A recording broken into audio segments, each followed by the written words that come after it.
Assalamualaikum warahmatullahi wabarakatuh. Alhamdulillahi wa kafa wassalatu wassalamu ala habibina al-mustafa amma ba'd. Saya Muhammad Sofwan Johari, senang sekali bisa melanjutkan video ini, video kajian fikih bisnis, ekonomi, dan keuangan. Mudah-mudahan bermanfaat. Mohon maaf, jangan lupa untuk like, subscribe, dan share kepada sebanyak mungkin orang. Tujuannya, niatnya, nasrul ilmi, menyebarkan ilmu, supaya video yang saya buat ini bermanfaat bagi banyak orang. Bukan cuma buat Bapak yang nonton sekarang ini ya. Nah, mudah-mudahan bermanfaat buat yang lain. Baik, untuk kesempatan kali ini, materi yang ingin saya sampaikan adalah tentang jual beli saham. Ya. Sebelum Bapak Ibu yang menonton video jual beli saham ini ya, sebelum menonton jual beli saham, saya ingin memastikan, tolong Bapak Ibu kalau memang belum nonton video saya sebelumnya yang judulnya syirkah atau musyarakah, dan juga video yang judulnya pasar modal, maka sebaiknya nonton itu dulu, supaya nanti pemahamannya lebih utuh ya. Jadi, dua video saya sebelum mendengarkan video tentang jual beli saham, tolong dengarkan video yang judulnya syirkah atau musyarakah, dan video yang judulnya adalah pasar modal. Baik, sekarang kita bahas tentang jual beli saham. Di masyarakat, prakteknya memang ada kontroversi. Ada orang yang mengatakan bahwa jual beli saham itu haram, gitu kan? Dengan berbagai macam dalih, diantaranya itu ada ribanya, ada gharar atau ketidakjelasannya, ada tadlisnya, bohongnya, kemudian ada yang mosok pagi untuk beli, kemudian sore jual, kemudian untung. Ini kan berarti kan untung-untungan. Kalau untung-untungan kan berarti kan gambling. Gambling itu berarti maisir judi, berarti haram. Ada yang bilang begitu. Ya. Tapi juga ada prakteknya, nyatanya ada saham syariah, ada pasar modal syariah. Nah, sebenarnya bagaimana sih gitu. Tapi memang kita harus paham dulu tentang jual beli saham. Prakteknya sebenarnya gimana? Ya, kita lihat ya. Jual beli saham pada asalnya itu bukan termasuk babul bai. Jadi kalau baca kitab fikih mestinya nih ya, jual beli saham itu babnya mestinya pada bab syirkah ya, syirkah. Syirkah itu apa sih? Menjalankan bisnis secara bersama-sama. Yang saya sampaikan dalam video tentang musyarakah, yang paling applicable itu adalah syirkatul inan. Syirkatul inan itu artinya apa? Orang-orang yang menjalankan bisnis atau menanamkan modalnya untuk menjalankan suatu bisnis itu porsinya tidak sama. Nah, kalau saat ini itu, kalau kita mau beli saham, itu kan boleh 1 lot, boleh 10 lot, 100 lot, 1000 lot. 1 lot itu hitungannya 100 lembar saham. Ya, 100 lembar saham. Itu nggak ada batasannya. Dan apa ya, harga saham itu dijual, satuannya itu dibuat kecil supaya masyarakat itu semuanya bisa ikut berinvestasi di pasar modal dengan membeli saham ataupun yang lainnya. Ya. Nah, ketika kita mau beli saham, itu ada 2 waktu yang bisa kita lakukan. Yang pertama, kita bisa membeli saham pada waktu pertama kali perusahaan ini menawarkan kepada masyarakat yang istilahnya adalah melakukan IPO atau Initial Public Offering. Kadang-kadang disebut dengan go public. Nah, kalau kita membeli pada saat perusahaan melakukan IPO itu disebut dengan pasar perdana. Jadi gini gambarannya. Misalnya saya punya perusahaan, udah saya dirikan sejak 3 tahun yang lalu. Barang-barangnya perusahaan, asetnya itu yang saya hitung misalnya mobil, tanah, gedung misalnya aja ya, nilainya 3 miliar. Nilainya 3 miliar. Sekarang ini saya butuh duit untuk mengembangkan bisnis saya. Saya mau bikin pabrik lebih gede lagi atau buka cabang. Nah, saya butuh duit lagi misalnya 3 miliar untuk mengembangkan bisnis. Nah, berarti nanti kalau saya gabung dengan barang-barang yang sudah ada, dengan duit yang ada, itu bisa jadi 6 miliar. Kalau 6 miliar, yang 3 miliarnya kan fresh money, ini duit baru masuk. Kan saya bisa mengembangkan usaha, itu tujuannya. Nah, ketika saya punya perusahaan yang barang-barangnya tadi, inventarisnya lah ya, itu nilainya misalnya 3 miliar. Tapi kan ada nilai nilai bisnisnya. perusahaan ini memang asetnya, inventarisnya 3 miliar, tapi perusahaan ini udah saya dirikan lama. Ya nggak mungkin saya jual dengan harga 3 miliar dong. Lah saya rugi dong, udah merintis usaha 3 tahun. Walaupun barang-barangnya itu harganya mungkin cuma 3 miliar, tapi kan ada potensi perusahaan ini untuk menjalankan itu susah, apalagi bisa merintis sampai bisa berjalan 3 tahun, bisa bagus begini. Nah, saya misalnya akan saya jual 10 miliar. Ini contohnya gede lah ya, nggak apa-apa lah, ini biar gampang aja. 3 miliar saya jual 10 miliar. Nah, 10 miliar ini, perusahaan ini nilainya 10 miliar jadinya sekarang. Tapi, saya tidak ingin menjual semuanya. Ya rugilah kalau saya jual semuanya, wong saya udah ngerintis berat-berat, capek-capek, susah-susah kok saya jual semuanya. Bikin perusahaan itu nggak gampang. Nah, ini saya jual separuh, 50%. Ini angkanya saya buat yang mudah aja nih ya. Jadi, saya butuh menjual separuh saja. Dengan harapan nanti kalau saya jual separuh, nanti ada duit 5 miliar yang masuk ke dalam kasnya perusahaan. Gitu ya. Dan nilai saham saya sebagai perintis berarti udah bukan 3 miliar. Tapi udah berapa? Separuh juga, 5 miliar. Nah, tadi kan saya bilang inventarisnya 3 miliar. Ya. Tapi sekarang saya jual 10 miliar, boleh-boleh aja dong. Kalau emang orang mau. Nah, itu pun nggak saya jual semuanya kok. Saya jual cuma separuhnya aja. Separuhnya itu nanti saya jual 5 miliar. Yang 5 miliar ini tetap menjadi saham saya. Nah, ini namanya pasar perdana atau kita lakukan ketika melakukan IPO. Perusahaan itu ketika melakukan IPO. Yang kedua, kita bisa membeli saham pada pasar sekunder. Pasar sekunder itu kalau proses IPO sudah selesai, sudah dilakukan penjataan. Anggap saja si A sudah membeli saham pada waktu IPO, sekarang dia punya saham. Nah, setelah berjalan 3 bulan, 4 bulan, 5 bulan misalnya, perusahaan ini ternyata bagus itu, omsetnya banyak. Wah, akhirnya berarti kan kalau perusahaan bagus, yang kepengen membeli perusahaan ini juga banyak. Itulah.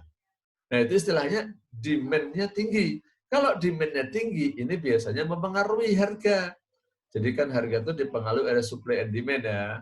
Jadi ketika perusahaan ini bagus dan banyak yang ingin beli, akhirnya harga sahamnya naik. Karena harga sahamnya naik, wah, ini nggak usah nunggu 1 tahun, nggak usah nunggu dividen, nggak usah nunggu keuntungan perusahaan deh, saya jual aja sekarang.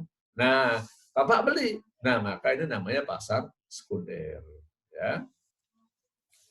Oke, kita lanjutkan, kita lihat slide-nya lagi. Ya. Jadi intinya sekarang kita sudah tahu pasar primer dan pasar sekunder. Jadi terserah Bapak mau beli pasar primer atau pasar sekunder. Ya, kalau apa ini ya? Kalau pemain baru biasanya rada bingung, beli di pasar primer itu susah itu ya. Karena nanti ada penjatahan dan segala macam. Nah, kita bisa main pertama kali di pasar sekunder. Lagi pula kan kalau pasar primer kan kita belum tahu tuh. Ini perusahaan bakal bagus atau tidak bagus nih, kan kita belum tahu. Tapi kalau pasar sekunder kan perusahaannya sudah berjalan lama biasanya. Oke, ya. Nah, mana nih? Ini ada catatan-catatan dari saya ya. Yang pertama kita perlu tahu bahwa di pasar sekunder biasanya saham dijual dalam satuan lot. Satu lot itu ada 100 lembar saham. Nah, kemudian di bursa itu ada istilah saham syariah. Saham syariah itu adalah saham dari perusahaan-perusahaan yang menerbitkan saham yang dalam menjalankan bisnisnya, perusahaan itu dianggap tidak bertentangan dengan syariah. Nah, yang menentukan perusahaan ini, termasuk perusahaan yang sesuai dengan syariah atau tidak, itu siapa?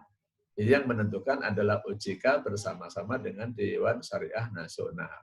Istilahnya nanti dilakukan screening, ya, saham screening saham. Ini saham yang ada kira-kira termasuk syariah atau enggak? Saham yang diperjualbelikan ini kira-kira kategorinya syariah atau enggak? Nah, screeningnya itu nanti ada beberapa ketentuan. Tapi itu ditentukan oleh OJK bersama Dewan Syariah Nasional setiap 6 bulan sekali. Nah, kemudian orang yang menganggap jual beli saham sebagai jual beli barang fiktif atau jual beli sesuatu yang tidak ada barangnya, ini kesalahpahaman. Karena jual beli saham itu sebenarnya babnya adalah syirkah. Syirkah itu berarti ada PT-nya, ada perusahaan, ada emitennya itu. PT-nya itu ada, fisiknya ada gedungnya, ya, ada inventarisnya, ada direkturnya, ada karyawannya. Jadi kan kita sebenarnya membeli perusahaan yang pesona itu. Kalau kita beli saham PT Telkom, kita sebenarnya membeli perusahaan Telkom. Kalau kita beli saham PT Astra, berarti sebenarnya kita sedang membeli perusahaan Astra. Kalau dibilang jual beli fiktif itu salah, ya. Ini gagal paham, ya. Maka saya tulis di sini ya, setiap saham yang dijual ada emiten yang menerbitkan, yaitu perusahaan yang sudah melakukan IPO. Nah, begini, kalau saham ini memang panjang ya. Intinya sih ya, jual beli saham itu prinsipnya boleh, karena dia adalah babnya bab syirkah. Tapi kalau bicara praktik, cara melakukan jual beli saham itu memang banyak orang yang melakukan pelanggaran terhadap syariah. Makanya kalau mau ikut jual beli saham, ya ikut dulu sekolah pasar modal syariah. Ya, sekolah pasar modal syariah, supaya kita tahu bisa membedakan yang syariah dan yang tidak syariah. Nanti kalau kita mau membeli saham, kita harus pilih. Kita pilih saham-saham yang masuk DES, daftar efek syariah. Itu. Tentang bagaimana cara menentukan DES itu udah bukan urusan kita, itu capek, itu kerjaannya panjang. Itu urusan lembaga yang meneliti, sama dengan kalau kita mau beli makanan minuman. Yang halal dan yang nggak halal gimana? Itu urusannya MUI, sudah ada LPPOM MUI kan, itu dia yang memeriksa halal atau tidak halal. Kita mah tinggal lihat labelnya aja. Sama dengan kalau kita mau naruh deposito atau membeli asuransi gimana? Ya beli aja asuransi yang syariah, taruh aja deposito di bank yang syariah, udah aman. Nah, begitu pula dalam pasar modal, kita beli saham yang syariah, begitu. Nah, screening saham, saham itu dikatakan syariah itu nanti ada banyak ketentuannya. Di antaranya nih, ini merujuk kepada fatwa MUI nomor 40. Yang pertama apa dilihat apa? Jenis usahanya gimana? Usahanya halal apa enggak? Kalau misalnya jualan minuman keras ya itu udah pasti bukan perusahaan syariah. Ya. Kemudian nanti dilihat lagi jenis kegiatan usaha itu, nanti dilihat nih perinciannya nih, ada perjudiannya enggak, apakah dia termasuk yang menjalankan riba enggak, ya, dan lain-lain ini ya. Nah, saya mau langsung ke sini biar waktunya cukup nih ya. Dalam praktek jual beli saham itu memang banyak masyarakat yang melakukan pelanggaran. Tapi saya katakan, pelanggaran dalam jual beli itu bukan hanya di saham. Orang jual buah juga banyak melanggar. Jualan buah 8 on bilang 1 kilo. Ada yang timbangannya diganjel, kan? Ada yang jual makanan bungkusnya gede, isinya dikit. Itu kan termasuk pelanggaran-pelanggaran dalam jual beli saham. Nah, kalau bicara di dalam jual beli saham, pelanggaran itu ya ada juga. Ini contoh-contohnya nanti merujuk kepada fatwa DSN yang tadi saya tulis, fatwa 40 ya. Contohnya apa? Ada najas, penawaran palsu. Ada bai'ul maktum, melakukan penjualan atas barang yang belum dimiliki. Kita belum punya saham, udah bisa jualan. Istilahnya short selling. Nah, jadi kalau kita mau berbisnis atau berjual atau berinvestasi jual beli saham dengan sistem besar, nggak boleh melakukan hal-hal yang dilarang yang disebutkan dalam fatwa DSN MUI. Tapi beginilah, ini kan namanya video pendek ya Pak ya, Bapak Ibu sekalian. Kalau Bapak Ibu mau investasi di dalam saham dengan melakukan transaksi jual beli saham yang sesuai dengan syariah, maka datang saja ke perusahaan yang menjadi perantara untuk bisa melaksanakan jual beli saham, itu namanya perusahaan sekuritas. Datang ke perusahaan sekuritas yang dia sudah punya SOTS, Sistem Online Trading Syariah. Jadi kalau Bapak Ibu minta aplikasi software yang SOTS, maka sudah dibuat sedemikian rupa, transaksi-transaksi yang haram seperti short selling tadi itu nggak bisa. Bapak mau beli saham, Ibu mau beli saham perusahaan yang bergerak dalam bidang riba, bank konvensional, itu nggak bisa, ditolak nanti di reject. Bapak Ibu mau beli saham perusahaan yang jualan minuman keras atau rokok, nggak bisa. Itu tidak termasuk saham syariah. Maka intinya adalah jual beli saham itu sebenarnya boleh. Tapi kalau Bapak Ibu mau jual beli saham yang syariah, Bapak harus menggunakan SOTS biar nggak bingung, Sistem Online Trading Syariah. Siapa yang mengeluarkan aplikasi ini? Perusahaan yang namanya Sekuritas. Sekuritas itu perusahaan yang menjadi perantara dalam melakukan jual beli saham. Karena kita nggak bisa beli saham langsung kepada perusahaan, PT Telkom, PT Astra, kan kita nggak bisa, harus melalui bursa. Dan untuk bisa beli saham di bursa itu harus melalui anggota bursa yang disebut dengan sekuritas tadi. Ya.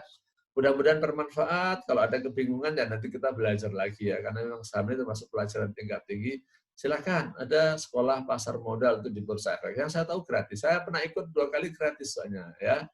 Sekolahnya di sana. Nanti kalau yang bayar itu kalau yang sudah sampai tingkat tinggi, di antaranya yang saya ikuti namanya sertifikasi ASPM, Ahli Syariah Pasar Modal. Nah, kalau ini bayar, tapi kalau yang SPM sama SPM Syariah biasanya gratis. Mudah-mudahan bermanfaat. Mohon maaf kalau ada salah-salah, kalau kepanjangan saya targetnya 15 menit, tapi kalau ini kelebihan nanti saya minta maaf ya.